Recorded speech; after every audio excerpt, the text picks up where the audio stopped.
The sun rose slowly over Yaoundé that morning. The capital of Cameroon was eerily silent. The streets, once filled with honking horns and crowded vendors, now echoed with tension. A chill ran through the air, not from the weather, but from the undeniable truth looming over the nation. The reign of Paul Biya, Africa's oldest and longest-serving ruler, was unraveling. For nearly 5 decades, Paul Biya sat atop a throne forged by French imperialism, corruption, and the suppression of Cameroon's people. He had outlasted coups, crises, and even the whispers of death. But now, his very foundations were being shaken, not by bombs or protests, but by something more powerful: betrayal from within and a rising wave of Pan-African resistance. At 91, Biya had become a ghost president, rarely seen, often absent, and utterly detached. His voice, once thunderous in the chambers of power, had withered to an echo barely audible. Decisions were no longer made in the presidential palace, but in the air-conditioned boardrooms of Paris, Brussels, and Washington. His ministers bowed more to Western ambassadors than to the will of Cameroonian citizens. But something had shifted. Whispers came from the north.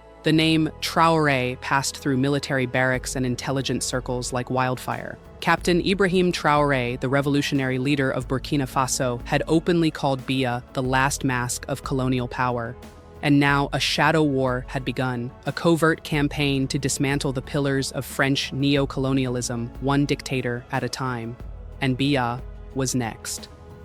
Somewhere in the shadows of N'Djamena, Chad, a jet-black SUV pulled into an underground garage guarded by men without insignia, men who answered to no flag but loyalty. Inside that SUV sat one of the most dangerous men in Africa today, Captain Ibrahim Traoré. No cameras, no press, no entourage. Just a dusty leather folder in his hand, stamped with a seal that read, "Confidential, Strategic Target, Cameroon." Inside that folder were aerial drone images, intercepted embassy cables, and testimony from whistleblowers within Biya's own presidential guard. The message was simple, yet earth-shaking. France was preparing a power transition in Cameroon, but not one that would favor the people. They wanted a controlled collapse, one that kept their mining contracts intact, their military bases operational, and their puppet strings unbroken. Traoré was one step ahead. Sitting across from him in the secret meeting was a surprising ally, a former Cameroonian intelligence chief, dismissed by Biya after raising alarms about foreign infiltration into the defense ministry. With a trembling hand, the man slid over a flash drive.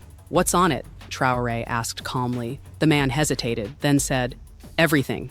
French arms deals signed in Biya's name, secret payments to officials, and something worse." Traoré raised an eyebrow.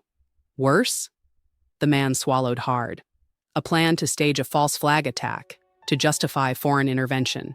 They want to install a transitional council led by a pro-Western technocrat. Elections would be postponed, indefinitely."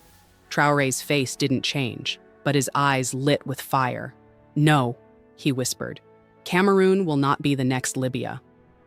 It was at that moment that a new strategy was born. Not a coup, not a revolution, but a strategic takedown, legal, psychological, and surgical. The age of the silent African lion was over. Inside the luxurious halls of the Élysée Palace in Paris, alarm bells were ringing. Paul Biya's grip was loosening faster than expected, and it wasn't due to old age. French intelligence agencies had intercepted fragments of encrypted communications between Burkinabe operatives and disaffected Cameroonian military officers. The tone? Unapologetically bold. Operation Mango Tree is active. Target, Yaoundé. Timeline, 4 weeks. Panic brewed behind closed doors. The French establishment had invested billions in Biya's regime. Oil in the Gulf of Guinea, bauxite, timber, and coltan. These weren't just natural resources. They were arteries of France's global influence. If Biya fell and a Pan-Africanist government replaced him, the entire neo-colonial empire could collapse like dominoes. That same week, France dispatched 3 high-level envoys to Cameroon under the guise of medical cooperation. In truth, they were crisis managers, tasked with one mission: save Biya or install someone more obedient. Meanwhile, inside Cameroon, betrayal had begun. General Mabiala, the head of Biya's presidential guard and once considered fiercely loyal, had started refusing direct orders. He claimed Biya was unfit to command and that the palace was being run by foreign advisors, not Cameroonians. Then came the leak. a confidential audio recording was published by an underground Pan-Africanist channel. It revealed Biya's close aides discussing how France must choose the next president quickly before Traoré mobilizes more regional support. The audio went viral. Anger erupted across the streets of Douala and Yaoundé. Crowds chanted, "Biya is France! We want Africa!" That night, dozens of soldiers abandoned their posts and joined civilian protesters. But they weren't just carrying rifles, they were carrying information, coordinates of secret French warehouses, names of collaborators, and evidence of bribery networks that led straight to Paris. Back in Burkina Faso, Traoré received the full report. He stared at the final page for a long time before whispering to his aides, "This isn't just a fall, this is the end of an era." And so, the noose tightened, not by tanks, but by truth. Part 4, The Generals Who Switched Sides. Just before midnight, in a heavily guarded military compound outside Garoua, northern Cameroon, 5 high-ranking officers gathered in silence. The air was thick with fear, sorrow, and destiny. Among them sat General Ndifor Tanda, a career soldier once handpicked by Biya himself. He had hunted rebels, enforced curfews, and defended the regime during its darkest days. But now, even he knew the mask had fallen. France was no longer hiding its interference, and Biya had become a puppet draped in a presidential sash. Tanda spoke first. "We can no longer protect a regime that answers to Paris more than Yaoundé. If we remain silent, we become traitors, not to Biya, but to Cameroon." One by one, the generals agreed. These weren't revolutionaries. They were loyalists betrayed by the very system they upheld.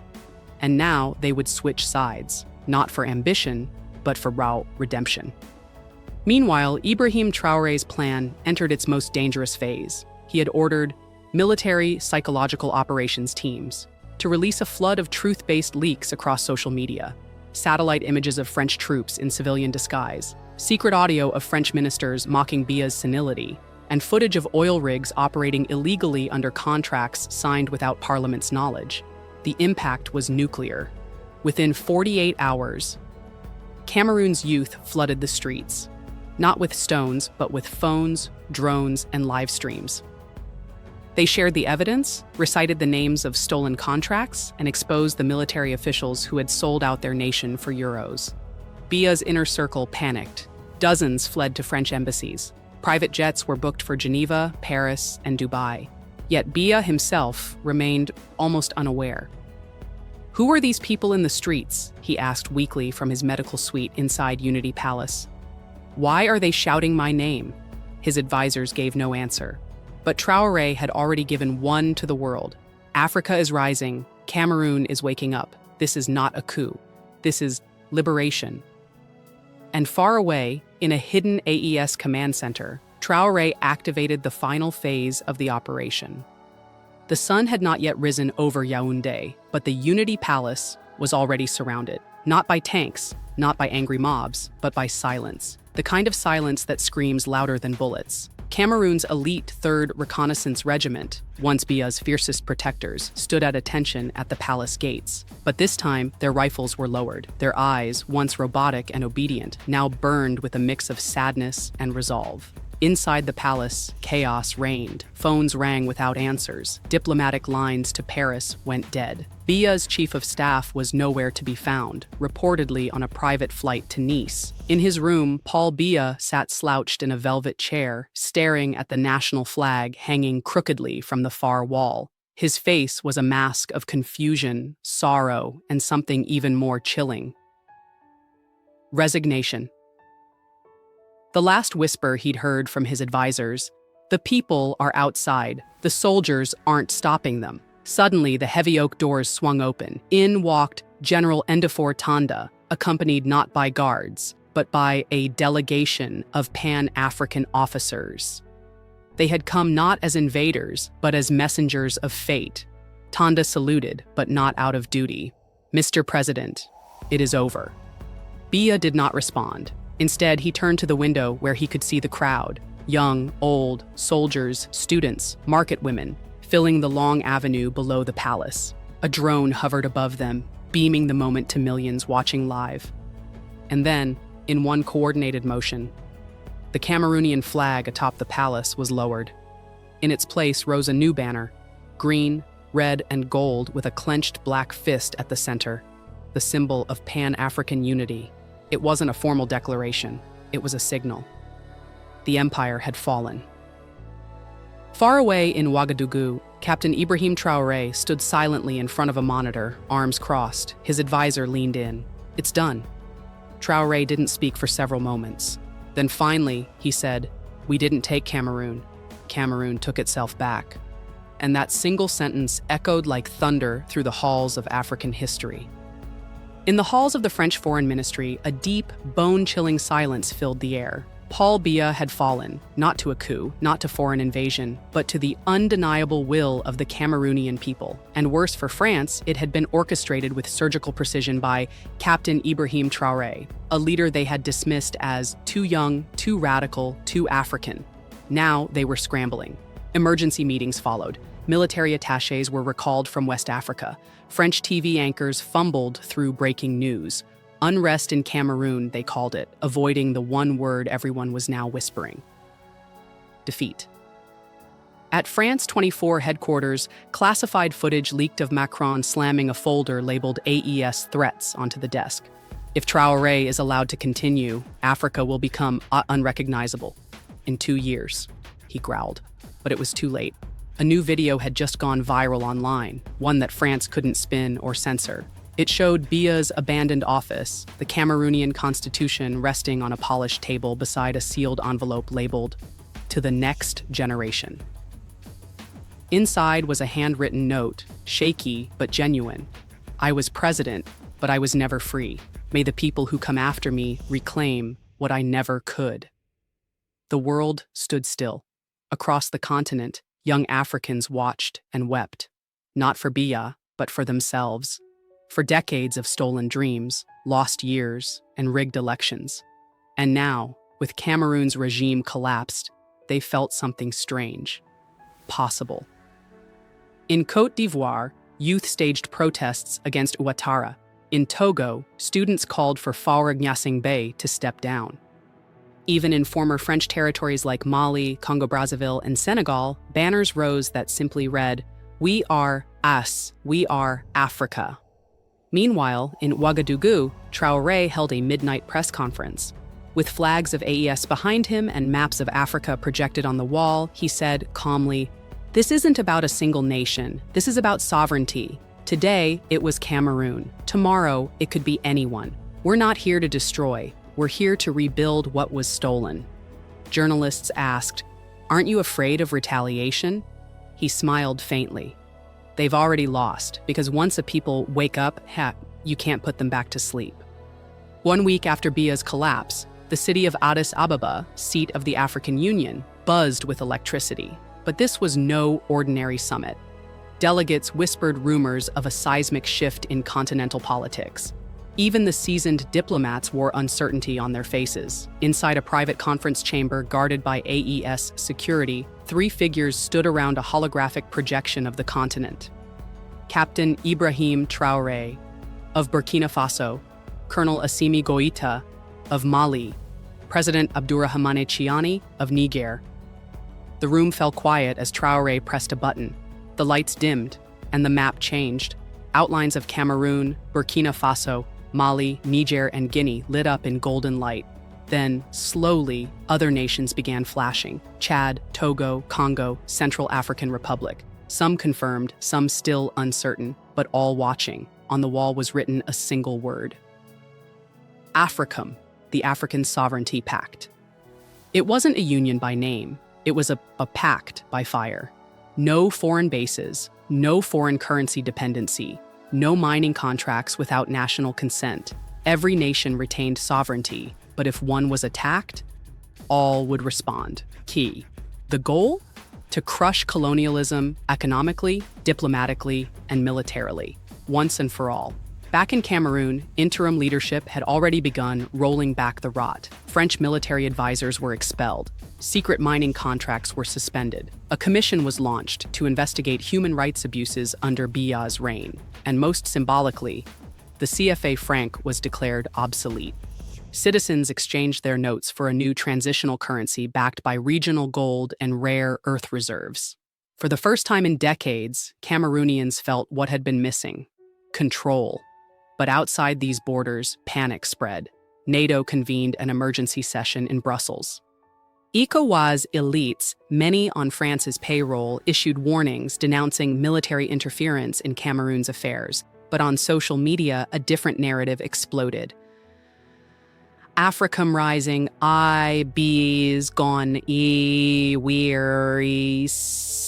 TikToks of young African kids tearing up fake ballots, drone footage of French embassies abandoned in West Africa, and at the center of it all, a viral video of Traoré's press conference, where he stated, "We were never anti-West, we were anti-domination. If you respect our people, we will welcome you. But if you come to enslave, expect resistance."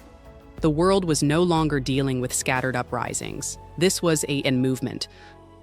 As AFRICUM gained momentum, Western powers prepared their response, not with tanks or missiles, but with a far more insidious weapon: narrative warfare.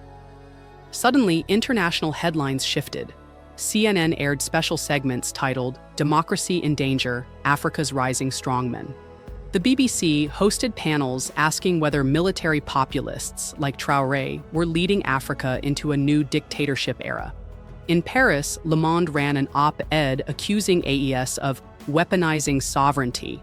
But Traoré had anticipated it all. Weeks earlier, in the underground tech hubs of Ouagadougou, AES's digital army had been quietly building an AI-powered media counterintelligence network, named Nzinga. After the legendary Angolan Queen, it monitored real-time media narratives across the globe, identified coordinated misinformation attacks, and deployed rapid response Pan-African content to correct them.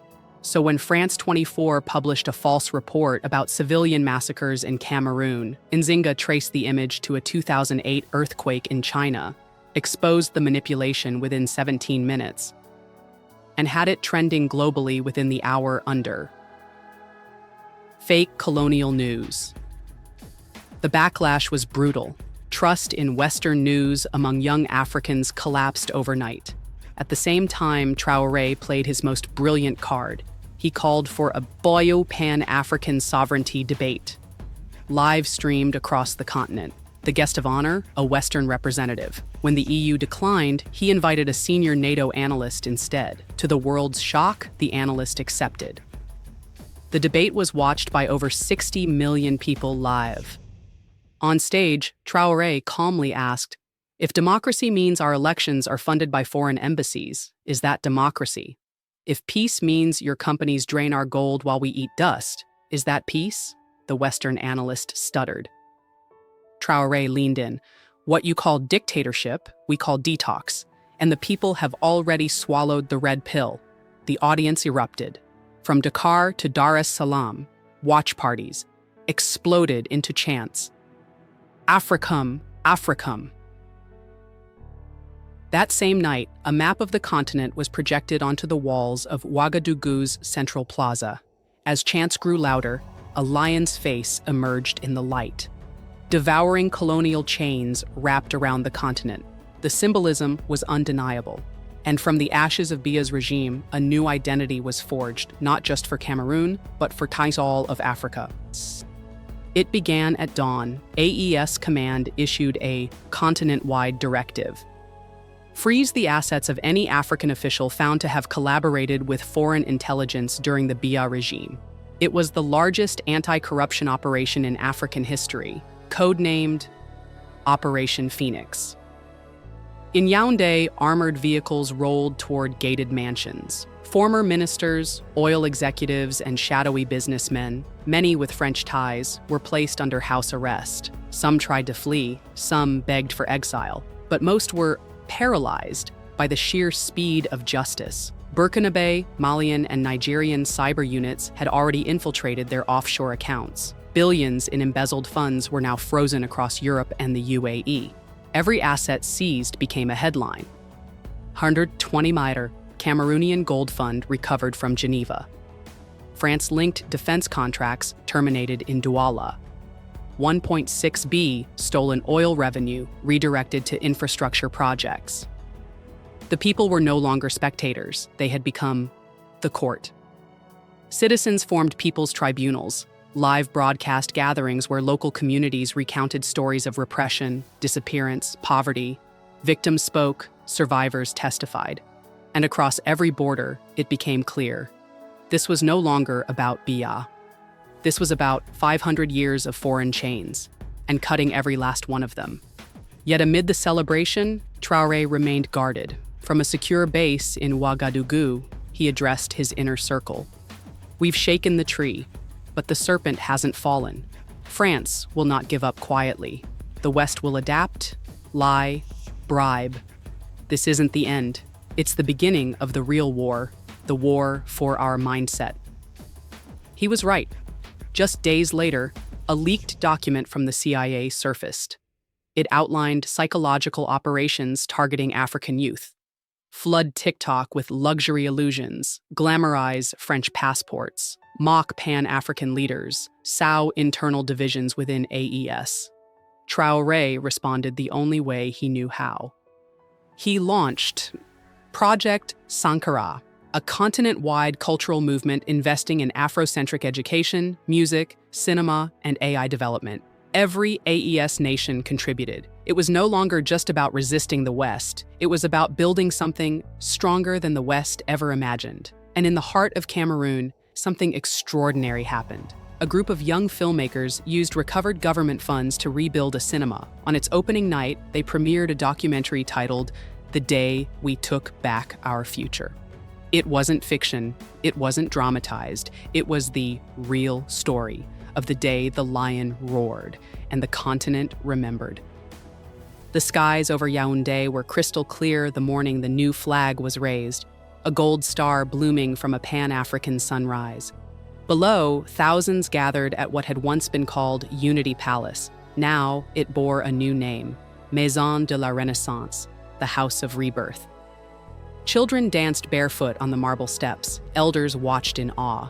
Across Cameroon, a new national anthem echoed for the first time. Written by poets, composed by musicians from every region, in every language, unified by one truth: freedom is not granted, it is reclaimed.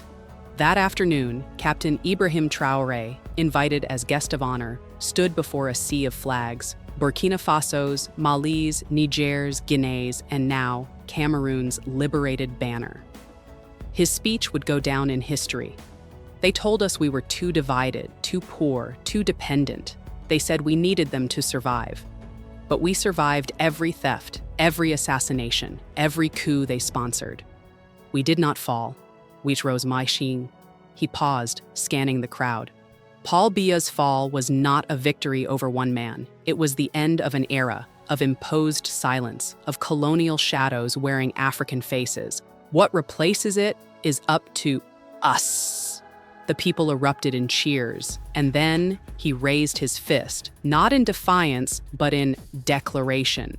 Behind him, holographic projections lit the sky, footage of young farmers using drones for agriculture, engineers building solar grids, artists painting murals of Africa without chains, students chanting in Kiswahili, Fulfulde, Lingala, Yoruba. A new Africa was not being imagined, it was being built, brick by brick, soul by soul. And so, as night fell, fire torches lit up the continent, from Dakar to Djibouti, from Cape Town to Cairo. On every screen, one final message flashed, spoken in hundreds of languages, but meaning the same thing. We are not their colonies. We are not their clients. We are not their chaos. We are Africa, sovereign, awakened, unbreakable. The lion no longer slept. It had roared, and the world heard it. Paul Biya is gone. The chains are broken. Africa rises.